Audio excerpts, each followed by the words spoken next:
who have stepped up to help their neighbours through these difficult times. Hear, hear.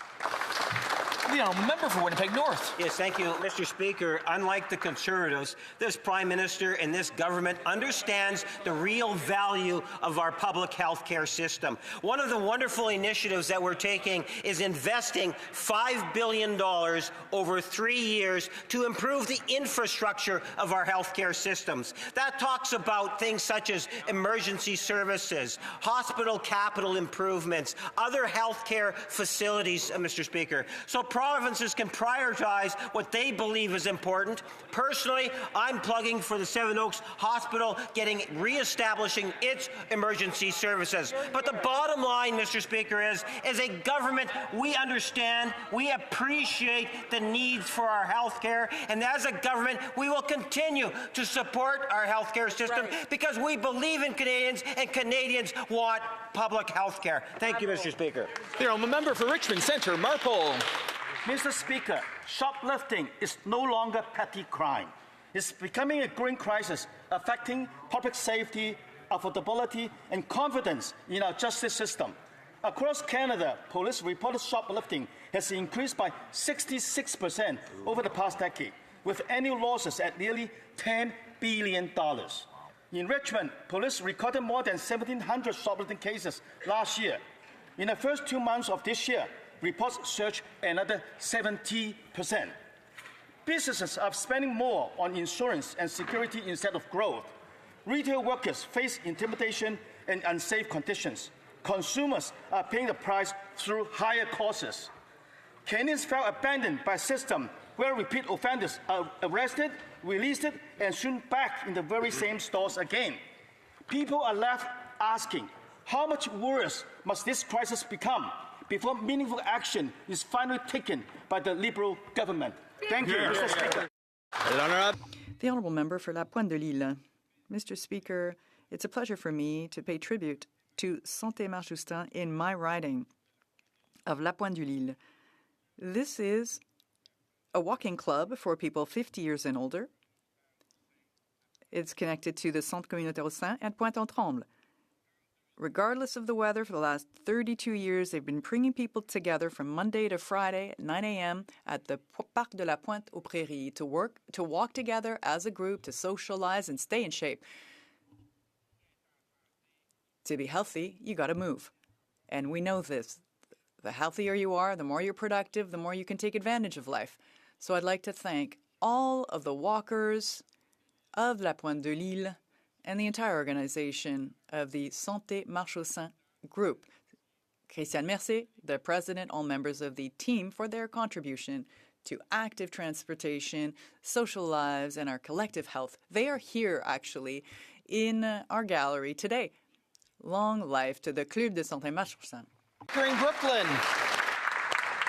Mr. Speaker, May 18th is not just a date on a calendar. For Tamil Canadians, it's a wound that has never fully healed.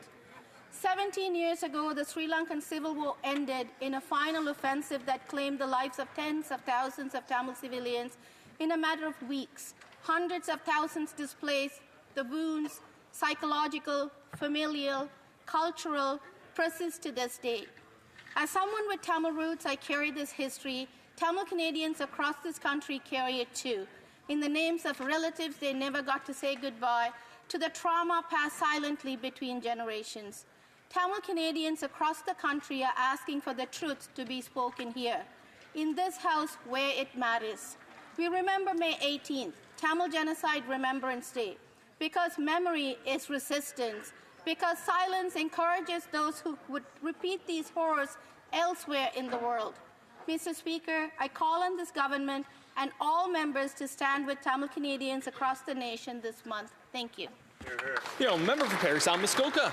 Mr. Speaker, in response to the need to build 500,000 homes per year, the Prime Minister promised to build at a speed not seen in a generation. Today, the housing industry projects a nearly 20% decline in construction over the next 3 years, while Stats Canada reports that home ownership among young people is at the lowest level it's been since just after the Second World War. Even the Parliamentary Budget Officer has now confirmed that housing momentum is vanishing. Housing professionals, and conservatives I might add as well, have been warning for years now that the greatest threat to building more homes that Canadians can afford is in fact government fees and delays. So what has the Prime Minister done?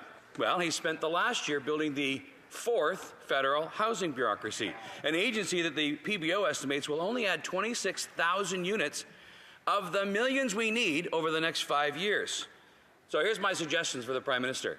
Stop building bureaucracy. Cut the government delays, cut the fees, cut the taxes, and get out of the way so builders can build and Canadians can afford a home again. The honourable member for Don Valley West. Mr. Speaker, on April the 2nd, Don Valley West mourned the loss of Safia Parveen, a formidable community leader and advocate for the Thorncliffe Park neighbourhood in my riding. Recognizing the significant benefit that nature can have on our mental health, a decade ago, Safia launched the Thorncliffe Wellness Cafe Group, connecting newcomers with each other and with their natural environment. Having been a newcomer to Canada herself, Safia knew the toll that coming to a new country can take on even the healthiest person. Her commitment to improving the mental and emotional health of newcomer women was remarkable. With endless compassion, she guided countless women helping them to stay healthy and contribute to our community. I was proud to honour Safia and other volunteers in the Thorncliffe Wellness Cafe Group at my annual New Year's levee this past January on their 10th anniversary. To Allah she belongs, and to Allah she returns. The honourable member for Selkirk Interlake Eastman. Mr. Speaker, for over 50 years, the Snowbirds of the 431 Air Demonstration Squadron has served as an iconic symbol of Canadian identity, a powerful showcase of military excellence, and one of the Canadian Armed Forces' most effective recruitment tools. Canadians have felt a surge of pride of watching the Snowbirds fly overhead. Sadly, 2026 may be the final season for the Snowbirds. In keeping with this Liberal government's tradition of cancelling our national symbols and heritage, the Liberals plan to end the Snowbirds team without any clear plans for replacement. Liberals claim this is merely a pause, but if the squadron is disbanded, the culture of excellence and institutional knowledge of the pilots, ground crew, and support staff will be lost and may be impossible to recover. The Snowbirds are not a relic of the past. They inspire future generations to step forward, to serve their country and believe in what Canadians can accomplish together. This is precisely the right time to let them soar across Canadian skies. It's time to save our Snowbirds. L'honorable député d'Orléans. The honourable member for Orleans. Mr. Speaker, the community of Orleans is alive with culture. I'd like to congratulate MIFO for launching its 2026-27 arts program, which will showcase Francophone culture through performances, comedy, theatre, and new this year, a youth component. A vibrant local economy where we see new small businesses choosing Orléans to thrive.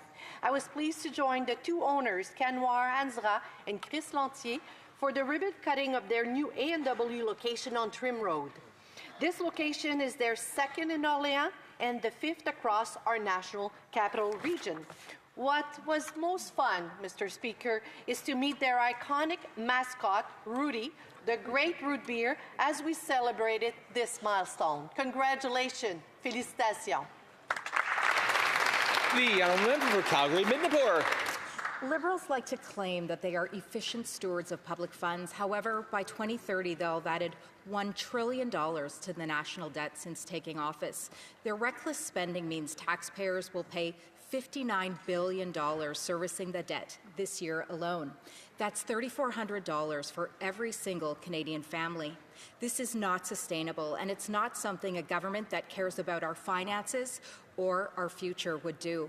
In fact, their so-called savings plan is now so low on the priority list that it was barely mentioned in the Liberal costly budget.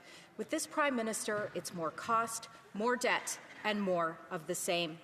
Seniors who built this nation deserve better. Families trying to just survive deserve better. And the future of our nation, our youth, deserves better.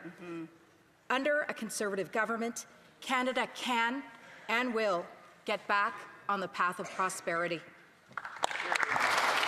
The honourable member for Carleton. Speaker, life changes in a moment. Sometimes that moment means the difference between life and death.